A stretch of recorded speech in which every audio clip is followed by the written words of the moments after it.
இந்த கதை சூர்யா கண்டி பண்ணது இல்லை. ஆனால் சூர்யா அந்த படத்துக்கு ஒரு மிகப்பெரிய ப்ளஸ்ஸாக எங்களுக்கு இருந்தாப்புல.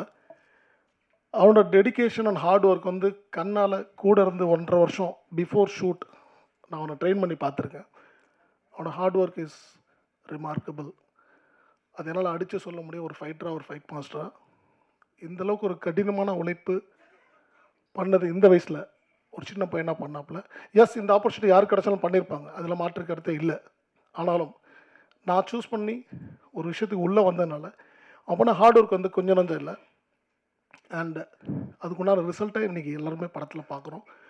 And definitely Surya you have a bright future, very good future. யாரை பற்றியும் யோசிக்காத, மனசுக்கு தோணதை பண்ணு. பட் தப்புன்னு தெரிஞ்சால் இம்மிடியேட்டாக மன்னிப்பு கேட்டுரு, அவ்வளோதான்.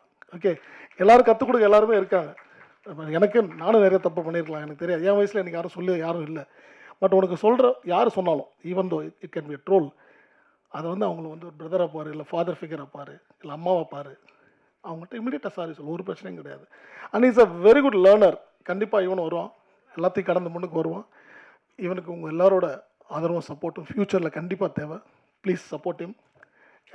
Thank you so much. தேங்க்யூ.